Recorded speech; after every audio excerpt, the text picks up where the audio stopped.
Entre hilos, el poder de la conversación, un doble clic a los clásicos y conceptos del pensamiento social, presentado por la Escuela de Gobierno de la Universidad Adolfo Ibáñez.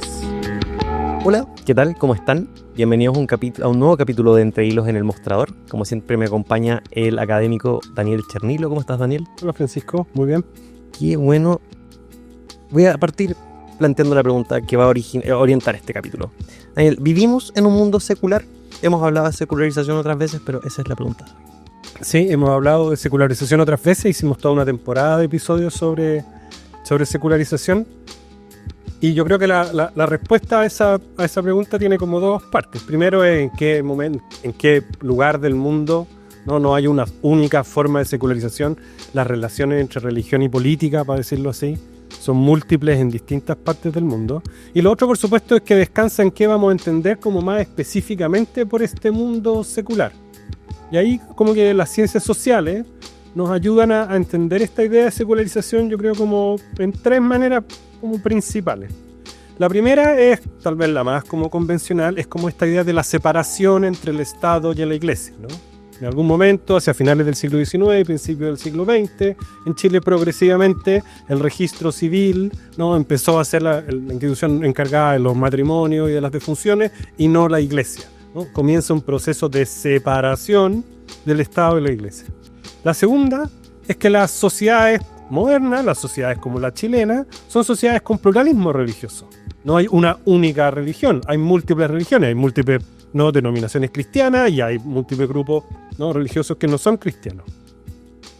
Y la tercera forma de entender la secularización es la idea de que porque vivimos en una sociedad como crecientemente científica, crecientemente tecnológica, vivimos en un mundo desencantado, dice la literatura, y eso significa en un mundo donde no hay espacio para pensar la trascendencia, donde cuando nos buscamos cualquier explicación respecto de por qué a uno le va bien o le va mal en la vida, la primera respuesta no es la predestinación, sino que uno empieza a pensar en el esfuerzo personal, o empieza a pensar en la mala suerte, o que hay una suerte como de discriminación contra el grupo al que yo pertenezco, o que he sido favorecido por alguna situación social. Entonces, las creencias trascendentes asociadas tradicionalmente a santos o milagros o creencias en la divinidad más institucionales, van como perdiendo credibilidad. Las personas las pueden mantener en el espacio privado, pero en el espacio público dejan de ser tan significativas. Entonces, la idea la pregunta, si vivimos en un mundo secular, uno tendería a pensar sí, pero el tipo de sí que uno da, como que va moviéndose en relación, si uno hace una definición más que tiene que ver con la separación entre Estado e Iglesia, tiene que ver con el tipo de creencias que están disponibles, o tiene que ver, por ejemplo, con el pluralismo religioso. Pongámosle una pausa al tipo de creencia. Me gustaría, porque cae de cajón, hablar de la muerte del Papa Francisco, que murió hace un par de semanas, y ha habido un gran despliegue, como cada vez que muere un Papa, en los medios de comunicación, desde expertos en teología, etcétera, sobre la figura del Papa. Y a mí me parece que de pronto resurge con mucha fuerza la noción de que si seguimos siendo un país bastante católico y que el mundo tenía ojos bien puestos sobre este Papa, ¿cómo influye o cómo uno podría interpretar la importancia de la muerte del mandamás de la Iglesia Católica desde la perspectiva de esta sociedad que se va volviendo más secular? A ver, pensemos en el Papa, yo creo, primero en dos dimensiones como pre-religiosas. Uno, el Papa es el líder de un Estado, es la cabeza de un Estado, y una institución muy importante, más allá de que sea una institución religiosa, es una institución enorme, con presencia en todo el mundo, o con buena parte del mundo, ¿no? Es la figura más importante de una gran organización. Cada vez que hay un presidente de un país importante, de una gran compañía, ¿no? Eso es un evento porque es alguien muy importante de una organización muy importante, que tiene presencia global por muchos siglos, no por milenios. En segundo lugar, uno podría pensar el Papa o la muerte del Papa es también relevante, y de esto vamos a hablar en un par de semanas más, porque es un evento mediático global, ¿no? Es un tipo de evento que, porque la Iglesia Católica tiene presencia en distintas partes del mundo, ¿no?, concita la atención en tiempo presente de las redes sociales, de los canales de televisión, los medios, etc. Entonces yo creo que hay como dos de esas dimensiones que no son como directamente religiosas. Pero la tercera, y la que por supuesto como que puede ser más interesante para nosotros, es que efectivamente no solo el catolicismo es una religión tan importante, sino que la presencia de los líderes religiosos, ¿sí?, sigue manteniendo alguna clase de liderazgo moral en la sociedad. Entonces uno podría decir, en sociedades donde, por ejemplo, la gente tiende a ir menos a misa que antes, o a las iglesias en general, ¿no? No me estoy refiriendo estrictamente a la Iglesia Católica.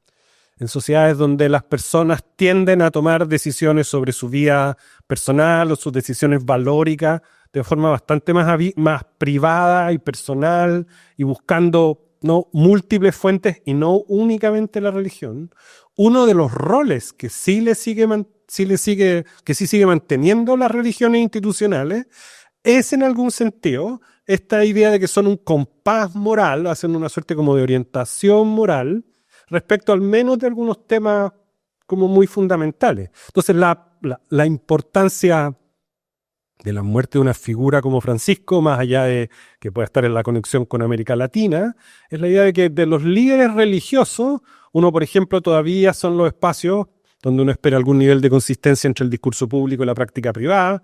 Por eso los escándalos en las iglesias son tan especialmente dolorosos, donde dado que las doctrinas religiosas, ¿no?, apelan siempre a una distinción entre conductas moralmente aceptables e inaceptables, uno espera esta clase de liderazgo. Entonces también está la pregunta por quién va a ser la persona que lo va a reemplazar y cuál efectivamente va a ser el tipo de liderazgo moral, ¿no?, en un sentido como muy significativo, en un momento contemporáneo donde las discusiones políticas y morales están tan calientes, tan disputadas, tan tensionadas. Entonces yo creo que eso también explica en buena medida el que, incluso para quienes no somos católicos, la muerte de una figura de este tipo nos hace pensar, bueno, esta persona que lideró la iglesia, cómo se comportaba, ¿no?, cómo fue cuando vino a Chile y se relacionó con quienes han sido víctimas de abuso, cuál es su relación con temas significativos de guerras internacionales, de pobreza, de cambio global, porque uno espera esa clase de liderazgo moral todavía en las religiones, más allá que uno no asuma que es un liderazgo moral que viene dado por Dios directamente. Me gustaría volver a la idea de que se ha perdido el espacio para la trascendencia. Más allá de que uno sea o no católico, más allá de que uno sea o no cristiano, judío, budista, etcétera, religioso o no, ¿por qué se genera esta pérdida de trascendencia en las sociedades modernas y cómo opera la desafección desde la religión? Yeah. Hicimos un episodio como bien bonito sobre este tema, va a estar en las notas del capítulo de hoy, cuando discutimos la obra de Charles Taylor, ¿no?, en la temporada sobre religión. Sí, el argumento es más o menos el siguiente. En la medida en que las sociedades modernas, a contar del siglo XVII en adelante, empiezan a evolucionar y a desarrollar creencias cada vez más científicas respecto al funcionamiento del mundo, ese discurso más bien materialista, que tiende a explicar la naturaleza en función de relaciones causales entre los fenómenos de la naturaleza y no por causas exógenas, va reduciendo el espacio, ¿sí?, de intervención de aquellas fuerzas más bien trascendentes, que son extranaturales. Entonces, lo que dice Taylor, el argumento viene de más atrás, pero como resumirlo en su tesis, es que tenemos una cosmovisión donde, del mismo modo que hace 450 años, para alguien atribuir el que tenía un accidente a la fortuna o la mala fortuna y no habérselo atribuido a la voluntad directa de Dios, habría sido casi impensable. La providencia. La providencia. Hoy día a nosotros nos pasa que para llegar a pensar en esa posibilidad, sí, tenemos que darnos como muchos saltos, tenemos que cuestionar como muchas premisas muy fundamentales de la sociedad en la sociedad que vivimos. Entonces ese es un proceso, ¿sí?, que se lo conoce como desencantamiento, porque es esta idea de que vivimos en un cosmos, en un mundo donde lo que hay son fuerzas de la naturaleza, nuestra propia biología y por supuesto las fuerzas de la propia sociedad, ¿sí?, las clases sociales, el capitalismo, la cultura. Entonces Taylor lo ve desde una perspectiva negativa. Él dice, bueno, se va reduciendo el espacio de creencias posibles. Uno podría no verlo en términos positivos, términos negativos, decir, bueno, son espacios para creencias más racionales. Pero el punto tal vez como para finalizar ese argumento, es que uno diría, bueno, pero hoy día hay mucha gente que cree en múltiples valores, ¿no? Podemos creer en nuevas formas de espiritualidad, ¿no? Podemos tener como vínculos con el arte que sentimos como muy fundamentales.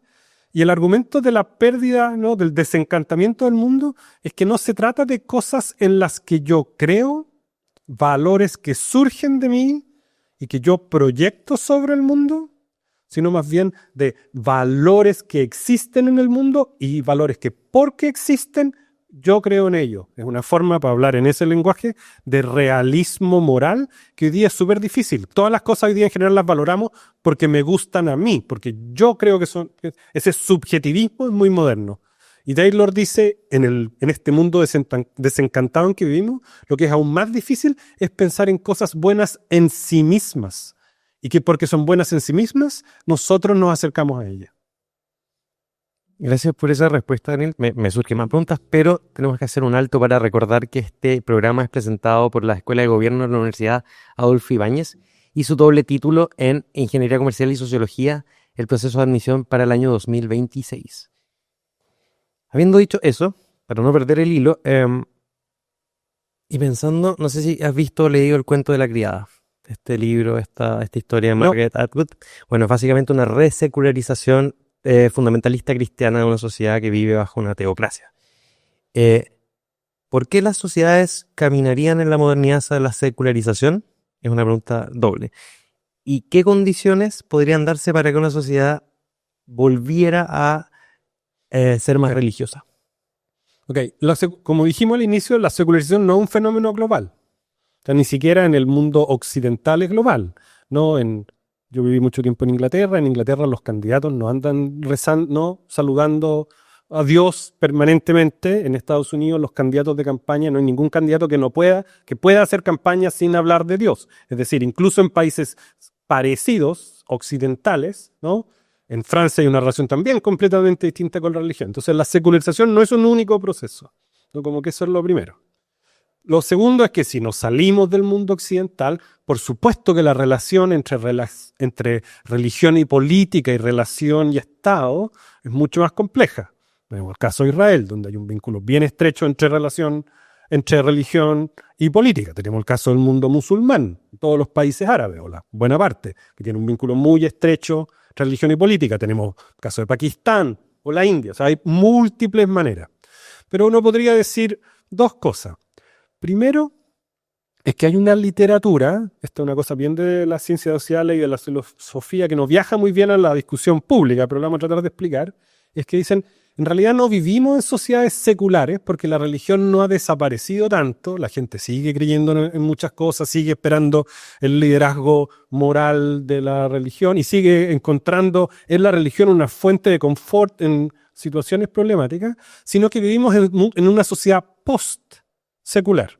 Es decir, eso son sociedades, por ejemplo, como las nuestras, que separaron ya de forma relativamente clara Iglesia y Estado, ¿no? Yo no tengo que creer en ninguna religión particular para hacer ningún trámite en el registro civil o en ninguna parte.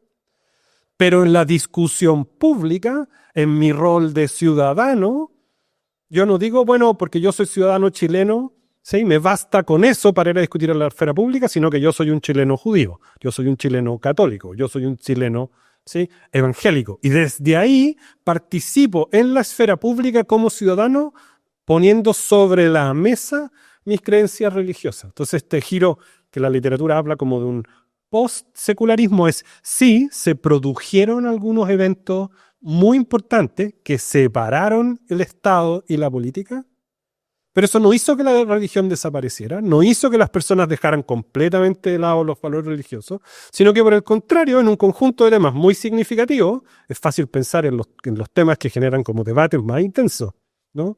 Aborto, eutanasia, educación sexual, ¿sí? Los valores de las religiones siguen participando del debate público. Se transforman en un actor más. No pueden pedir posición de privilegio, no pueden decir, porque yo que soy la religión X, porque yo lo digo, las cosas son así, Pero del mismo modo ya no se les dice, porque son valores religiosos, esos valores no son legítimos en la esfera pública, sino que se los acepta también como un actor más dentro del pluralismo de la sociedad en que vivimos. Tengo una duda sobre la relación entre la pérdida de este sentido de trascendencia, el traspaso hacia la esfera pública, las propias convicciones y valores religiosos, y el rol de las iglesias, de la institución. ¿Cómo opera hoy día, o más bien es una pregunta sobre tu opinión, ¿tú crees que hay alguien o algo que ha ido reemplazando el rol institucional que tenían las iglesias en términos de del papel que cumplen para las personas y para las sociedades? A ver, déjame plantearlo como de la siguiente manera. Hay una literatura también que cuando se pensaba en los 50, 60, 70, que nos estábamos moviendo hacia estas dinámicas más de secularización, hubo gente muy rápidamente que dijo, bueno, pero los ciudadanos no se van a transformar en homos económicos racionales, ni en ciudadanos no puramente deliberativos en la esfera pública, sino que van a buscar reemplazar esas creencias religiosas por otra clase de creencias, si no tan trascendentes como la divinidad, similarmente trascendentes. Y en esa discusión, por ejemplo, para mucha gente, la identidad nacional se transformó en un reemplazo de la creencia religiosa, ¿no? El valor trascendente que se le entrega al territorio, a la bandera, a la identidad, ¿no? Hicimos hace poco un episodio sobre nacionalismo, eso lo vemos en distintas partes, entonces que la idea de que la apelación a la nación como una institución trascendente que nos aglutina, que nos da un horizonte de vida, que nos cuenta de dónde venimos, dónde estamos y cómo nos proyectamos, podría ocupar ese rol. Eso por un lado. Por el otro lado, las iglesias, o las religiones en general, son conjuntos de creencias personales, pero son sobre todo organizaciones, son sobre todo espacios de interacción, son lugares de prácticas, de ritos, de creencias que se hacen con otros. Entonces, lo que uno diría, para simplificar un poco, es que por una parte hay muchísimas partes, no solo en Chile, sino en todo el mundo, donde hoy día hay más iglesias, tal vez iglesias más pequeñas, no, con una participación no tan intensa, pero múltiples iglesias, porque son espacios de vida comunitaria muy significativos. Y por el otro lado uno diría, bueno, ¿cuáles son los tipos de organización o espacios comunitarios, virtuosos o no virtuosos? Hemos tenido eventos súper dramáticos con las barras en las últimas semanas, pero son espacios de vida comunitaria que, despojada la religión de su rol tradicional, vienen a ocupar el espacio en la vida colectiva y en alguna clase de orientación de sentido. Aquí no estoy tratando de romantizar, ¿no?, ningún fenómeno, sino para decir aquí, cumplen una suerte de función equivalente, ¿no? Aglutinan, generan identidad, generan un sentido de propósito. No, para quienes nos gusta el fútbol, no, el vínculo con el equipo de fútbol puede ser una cosa muy importante, casi trascendente, ¿no? Y al mismo tiempo se generan estos vínculos comunitarios. Para cerrar, Daniel, 2 preguntas. ¿De qué equipo de fútbol eres? De la U. De la U. Chuncho. Y la última pregunta. A propósito de las distintas religiones y las decisiones de religiones, cultos y sectas, ¿cómo ves tú la relación que tienen este surgimiento? ¿Cómo van surgiendo cultos y sectas? ¿Y qué tiene que decir el Estado al respecto? ¿Tiene espacio para decir algo o simplemente tiene que dejar que se regulen solas esos fenómenos? Yo creo que aquí lo más importante, sobre todo en sociedades como las nuestras, sociedades con pluralismo democrático, sociedades que se fundan en un Estado de derecho, es que el Estado tiene evidentemente la obligación, ¿sí?, de cautelar que la participación en todas las organizaciones de los individuos sea, por un lado, libre al momento de entrar, ¿sí?, y libre al momento de salir, ¿sí? Como que esa libertad de entrada y salida, que nos podamos organizar para todo aquello que queramos hacer dentro del marco de la ley, y que al momento de ser parte de esa organización, del tipo que sea, ¿sí?, no haya restricciones indebidas a nuestra integridad física, personal y a nuestra libertad. Y un poco lo que uno suele asociar a esta idea, ¿no?, de la secta, es que ese es el factor que termina como dándose vuelta y que termina girando, que sobre la apelación a alguna clase de lectura heterodoxa o más pura o más prístina de alguna clase de texto o de interpretación de alguna parte del Antiguo, más bien del Nuevo Testamento. Entonces se crean estos espacios que rápidamente pueden transformarse en espacios muy, muy nocivos. Pero ahí justamente porque vivimos en sociedades, vivimos en un mundo, creo yo, bastante secular, esta separación entre el Estado y la Iglesia le obliga al Estado, ¿sí?, a mantener un ojo muy atento respecto a cómo se configuran estos distintos grupos. Bien. Daniel Chernilo, se nos ha acabado el tiempo. Les agradecemos por escuchar Entre Hilos en el Mostrador y hasta la próxima. Chao, gracias. Entre Hilos, el poder de la conversación, un doble clic a los clásicos y conceptos del pensamiento social. Fue auspiciado por la Escuela de Gobierno de la Universidad Adolfo Ibáñez.